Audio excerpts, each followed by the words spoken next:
There's a pretty one, Ulysses.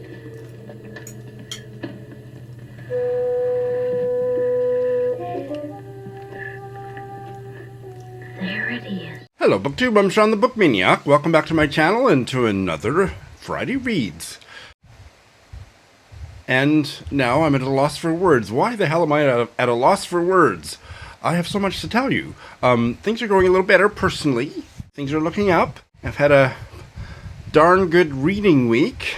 I've had an interesting reading week. And I have some exciting bookish news to tell you about.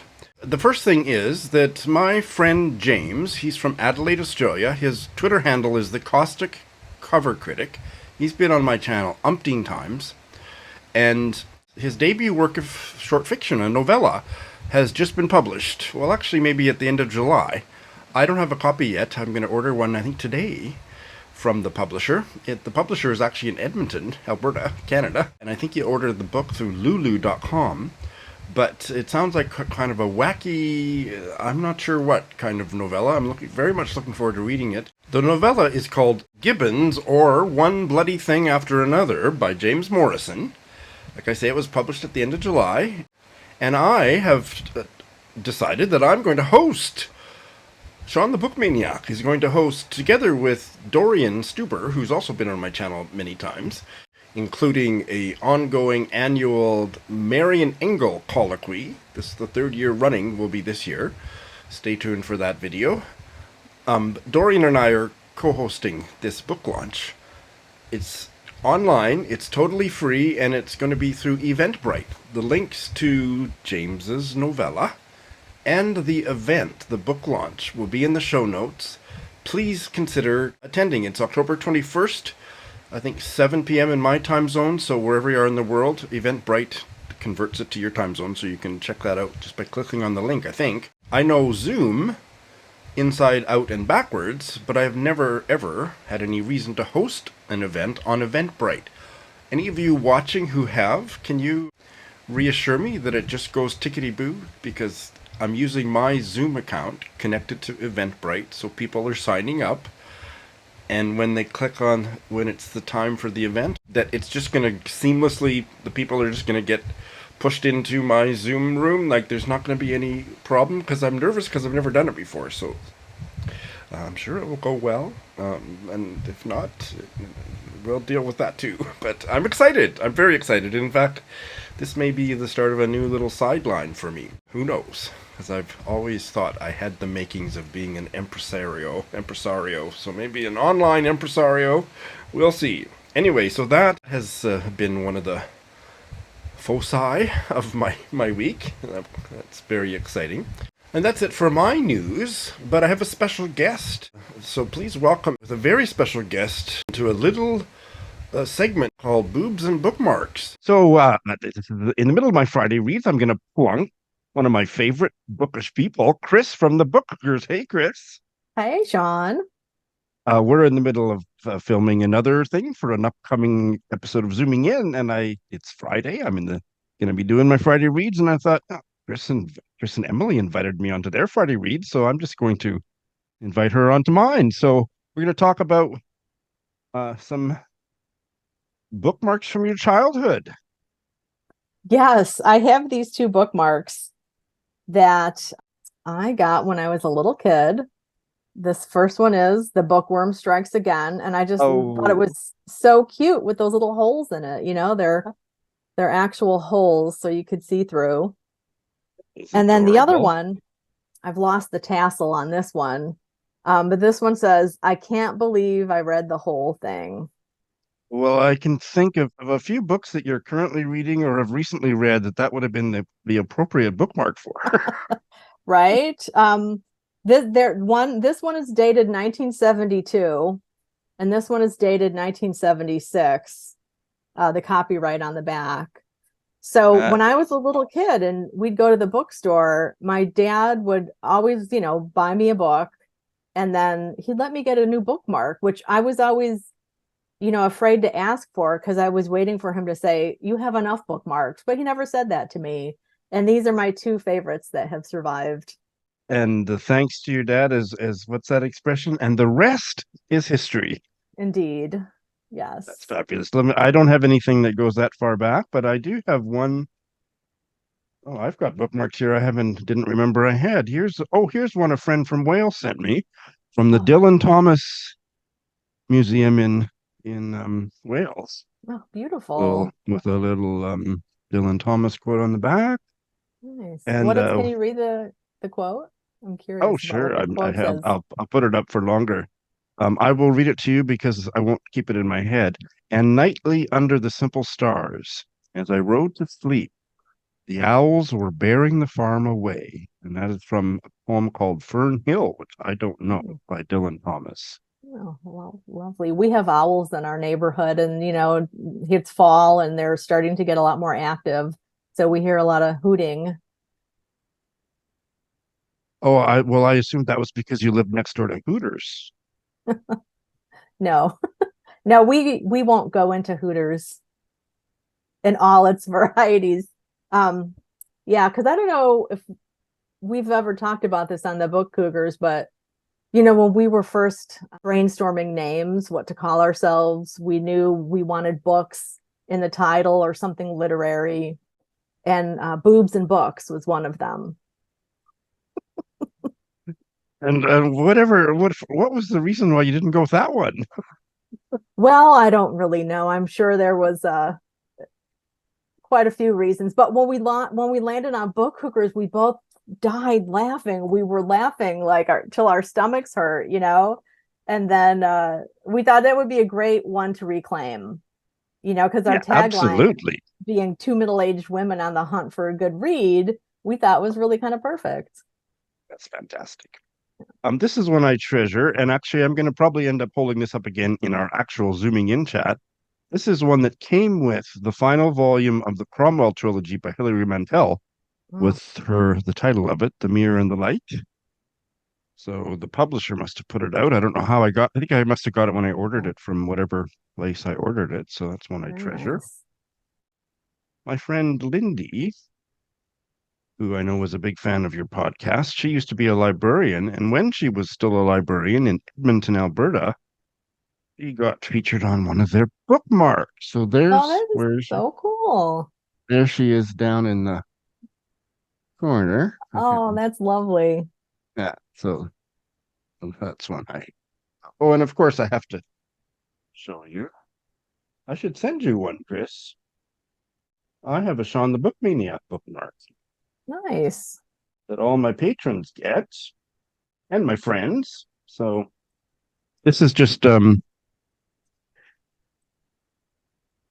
my own photograph. It's nothing beautiful. I just spread a bunch of my favorite books on the floor, took a picture, and there they are. Nice. And then there I am on the back. That's great. This was from the last video I made in Tokyo before I got on the plane and came back to Canada. Link to my channel. Coffee Thursday, I won't take the time to explain that story, but it's one of my favorite stories from my own life that has become a little bit of a, not slogan, but an expression that people that know my channel well love as much as I do. So there you go. Very cool. That was a fun little bookmark chat. What's the next episode of Book Cougars going to be?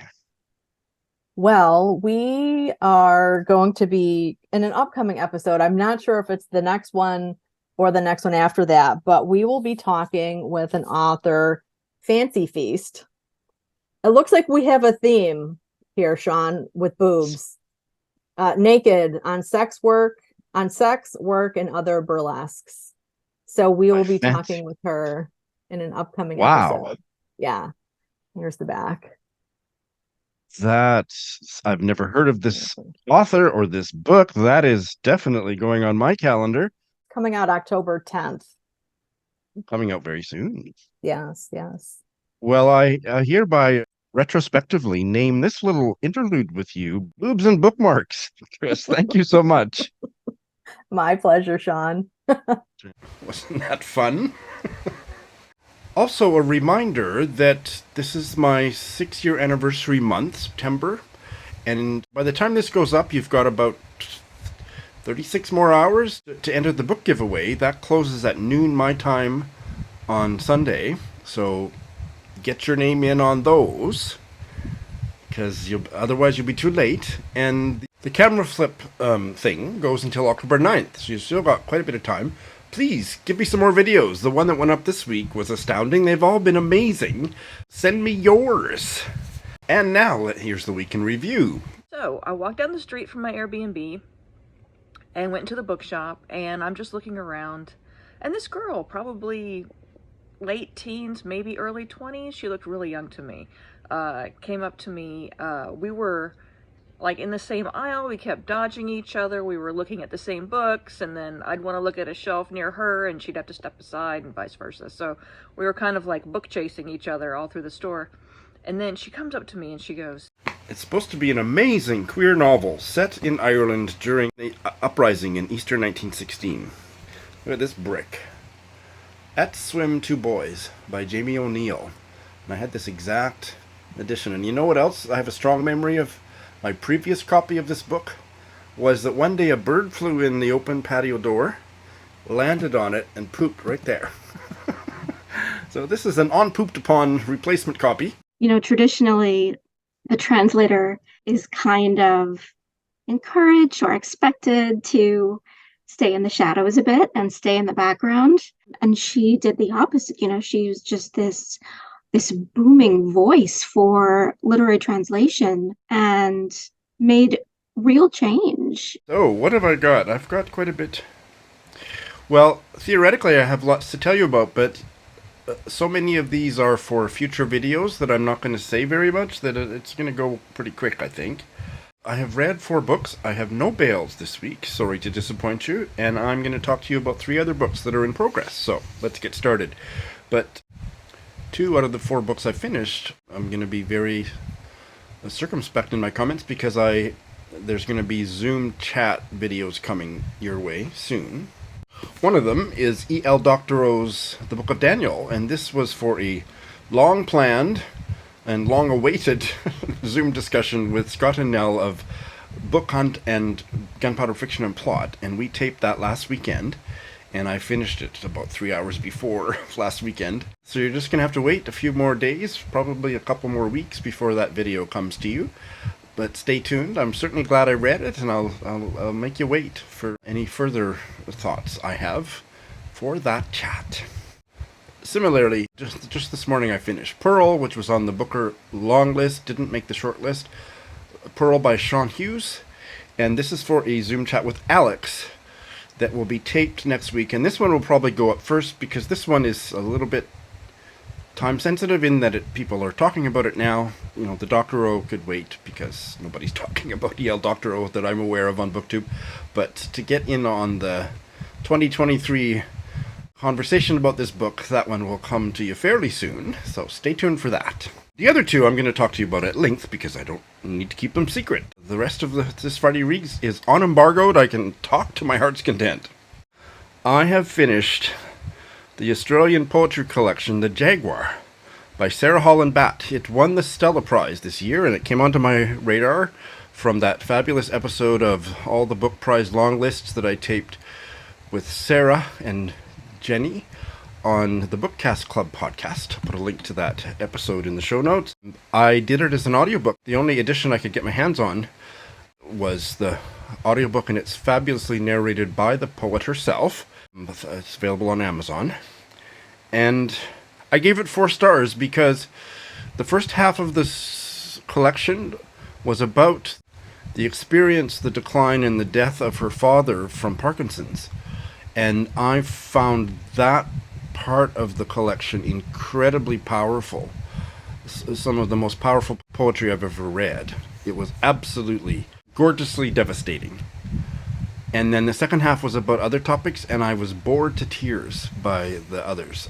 They were still really good, they were well done, but I didn't give a crap about any of the other poems, with 1 or 2 exceptions. So that was divided into 4 sections. I couldn't distinguish between the sections other than that the first half were about her dad, and just like I say, holy moly.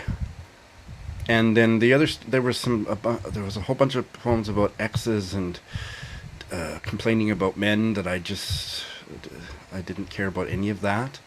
And then seems to have traveled a lot in the world, and she's written kind of poems that capture the essence of a place, and those left me cold too. So I think if you'd like poetry more than I do, you'd probably like all of the poems. But I would just read the first half, and I considered giving it 5 stars because of the power of the first half, but I couldn't not acknowledge that I really thought the juxtaposition of the father's series of poems with kind of really comparatively superficial topics that just kind of grated on me by the time I got to the end of the book was a mistake. It should have just been the father poems, as they are some of the most beautiful poetry that I've read. So, a little bit mixed, but still, I will go back and listen to the poems about her dad again and again and again. And just an hour or so ago, I finally finished Marzahn, mon amour by Katja Oskamp, translated from the German by Joe Heinrich. I love this so much. This was wonderful. 5 stars. Just so rich. Katja Oskamp has written this, I think it's really autofiction, and really a collection of linked short stories about her experience as I got the terminology wrong when I first talked about it, that she was a podiatrist, but no, not podiatrist. It's much less of a skilled job. She was a pedicurist. So she trained a weekend long or something, 2-week long training session, and she gave up a career in writing because she was feeling at a place in her life where she just wanted to be done. Her latest novella was rejected, and she said, "No, I don't think I want to write anymore." So she did this training and worked at her friend's pedicure shop where she herself had been going for some years. And these stories are based on her experience working with the elderly people in the neighborhood in Berlin, Marzahn, and they just capture the essence of human connection and the idiosyncrasies of human personality and the lives of old people in particular in a way that just gladdened my heart.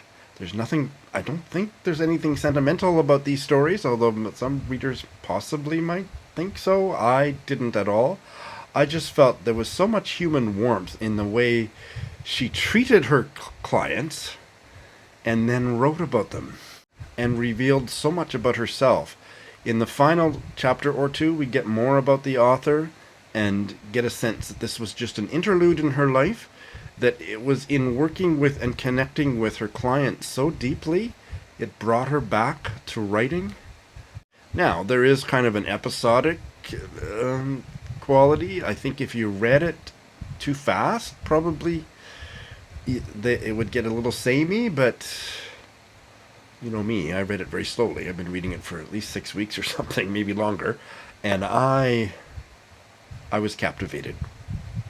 Some of the things that stand out, one of her clients, she's actually attracted to. And what do you do with that? He was a really young-looking older man, and he had the most beautiful feet. And, it's not that I think Katja Oskamp had a foot fetish until she met this guy, but, that was weird, and she wrote about it in such a fascinating way. Issues of elder abuse and suicide, some really heavy issues come up in the stories of the people that she encounters. But for me, the through line was the connection when you lay your hands on someone, when you offer physical comfort and connection and healing to these, especially most of them were very elderly, and it was probably the only human touch they ever got. And what does that do for them, but what does that do for you as the person offering the service? And what about it transcends that relationship of being a service offered from the pedicurist to the client? Oh, just really beautiful. I loved it. Apparently this is all that's been translated into English by Katja Oskamp. I can't wait to read more. And this is the first book that I have enjoyed from Purine Press, so I'm now going to stop being so cynical about them, because I read a lot of bad books they brought into the world, but this was a gem. Ronan Hession, my book buddy, the Irish novelist and incredible reader of translated fiction the world over, he read a proof. He's got a little blurb on the back, but the full blurb's inside, which I didn't realize until recently, so I'll read the full blurb. It's rare to come across a book of such captivating warmth and humor.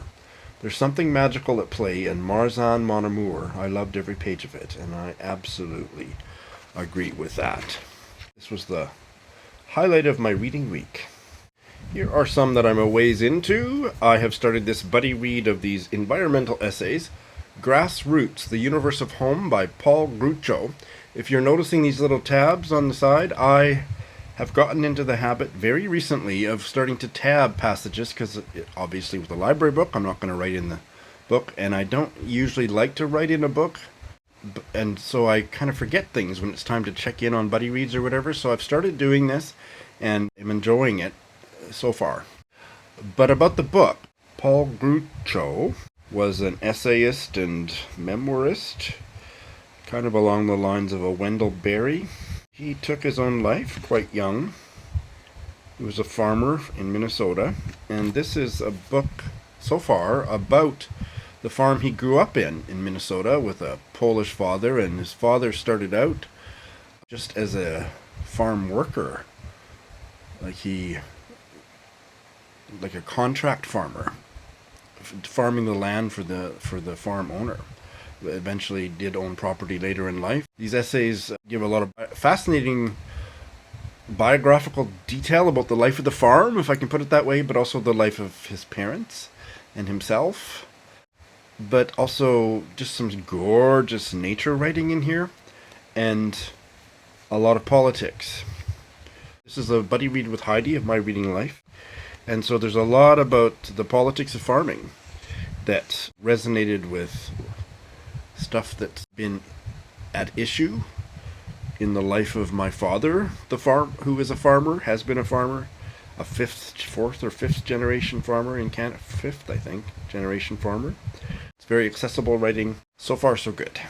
I'm not sure that I'm quite far enough into this to check in on it, but I want to. I want to talk about it. I've read 30 pages of The Animals by Cary Fagan, and I am really enjoying it. Cary Fagan is such a good writer. He's one of Canadian literature's best kept secret. Like, he's written so much, and I think this book got quite a bit of attention. I know Lindy's read it and quite enjoyed it. I loved his novella, The Student, which I've talked about on my channel a lot. This is his most recent offering, and this is set in kind of a fictional world that seems very realistic except for certain details, and I'm nervous about it becoming a little bit too fairy tale-esque, but so far it hasn't. The main character is Dorn, and he makes miniature scale models for a living, and so every time a new business opens in town, he makes a miniature scale model of that business, the physical building, and then it's displayed in the shop, and it has to do with some earlier marketing technique for the town. The town was supposed to become a little cutesy tourist spot, and it was in and amongst that branding of the town that these miniature models that he started making them, and a lot of all that branding it was a failure, and there's very little of it left today, but he still makes these miniature models. He seems like a bit of an odd duck, but a very relatable odd duck with a difficult relationship with his father, who's in the senior citizens home and has successfully seduced and married, or at least partnered with, one of his nurses in the home. He's about 80 and she was about 60, and he finally got her and she's moved in with him. She still works in the home, but she lives with the main character's dad, so that's pretty interesting. But his next door neighbor has a wolf in the house, and that is the first part of the story that has something to do with the title. It seems like just weirdly realistic that he would have a wolf in the house, like the wolf is attacking him and biting him and he's trying to control it as a pet, but it's not going very well. So that's weird, but it's not woo-woo fairy tale weird. It's weird because it seems realistic. And there's all kinds of quirky relationships. I think that's about all I can say, because I haven't quite read enough to say more, but I am definitely intrigued, and I just love Cary Fagan's writing. So far, so good. And Joe Smith and I are buddy reading this Sudanese novel, Season of Migration to the North, by Tayeb Salih, translated from the Arabic by Dennis Johnson Davies. This is a short little novella. We're reading it at a bit of a snail's pace because both Joe and I are overcommitted in the buddy reading and reading departments. We're taking it very slowly. So we have read the first about 40 pages, and it's very interesting. The writing/translation is good. The protagonist has been studying abroad and comes home to Sudan, and he's so happy to be home, and he's learned all this stuff in Europe, and gets back to his hometown and notices that there's a stranger living in their midst who he'd never heard of before. And this guy, his name is Mustafa, not the protagonist, but this new guy in his hometown. Mustafa, he's from Khartoum, which is the capital city of Sudan. And he had moved into the neighborhood, which is, a fair distance from Khartoum, while our protagonist was away. So then we basically soon get into a long narrative that Mustafa is telling the main character about his life. And he is a brainiac, and he's too studied abroad and ended up becoming well, Joe and I think at this early stage of the book that he's a sociopath, and he abused and victimized a series of women in a kind of philandering way, but he was charged with triggering 3 women's suicides when he was in London and killing his wife. And so he's telling the narrator all this whole story. So I don't really enjoy reading about sociopaths or murderers. I have to say, I just find it kind of uninteresting and not something that I enjoy reading. But it's still holding my interest, so I don't think it's ultimately going to be a Sean book, but it's so well done, at least at the beginning, that I'm interested in what I'm reading. I don't think I'm enjoying it particularly. Maybe it will be about more than that, but I have to say murder is so boring to me in literature. So we'll see, but certainly what little I've gleaned about Sudanese culture and so on, that part of it, the setting is interesting, and it's my first anything set in Sudan. Time will tell. So I finished 4. I'm gonna start 4 because October is just around the corner. October is tomorrow. I'm not doing very much for Victober, not enough to make a standalone Victober TBR video, but I'll tell you about one book. I'm only going to read maybe 3, and one of them I'm going to start right away. And that is Mary Barton by Elizabeth Gaskell. It's one of the few novels of hers that I haven't read, so it's time. It's chunky. I found out that Juliet Stevenson has narrated the audiobook, so I bought the audiobook, and I'm going to do this as an audio text combo. I can't wait. I love Elizabeth Gaskell. She's so much better than the Brontes or any others. George Eliot, she's the best of the bunch, really, so we'll see if this lives up to the standard of my favorite Victorian novel, Cranford. I've loved everything by her that I've read. I'm expecting to love this too. Really eager to dive in. I'm also going to start another chunky novel. Well, actually, it looks bigger than it is. It's 300 pages, but don't you think that looks bigger than 300 pages? I guess the paper's thick. This is a buddy read with Sonia of An Enthusiastic Reader.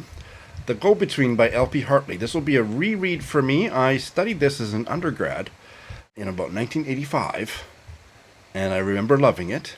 It's one of the few novels that I can quote the opening line. Let's see how well I do. The past is a foreign country. People do things differently there. It's going to maybe be a little bit different than that, but I think it's one of my favorite opening lines in literature. Let's see. The past is a foreign country. They do things differently there. I think I said it exactly verbatim, did I not? Yes! So I don't remember much else about it. I remember the basic premise.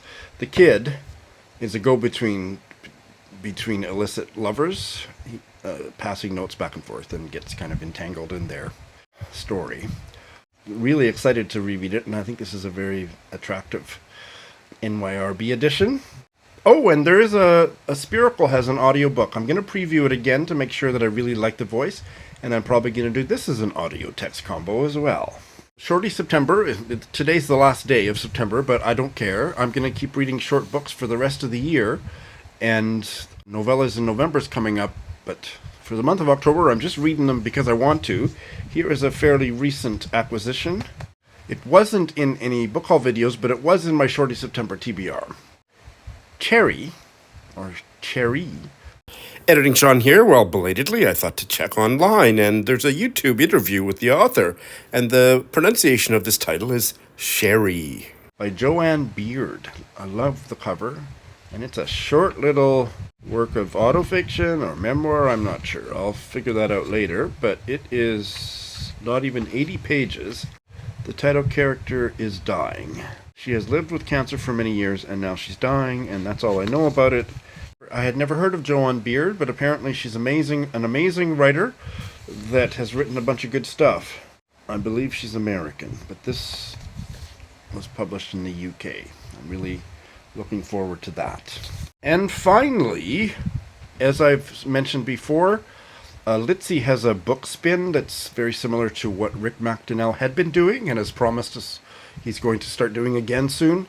A booktube spin where you have a list of 20 books and he draws 2 numbers.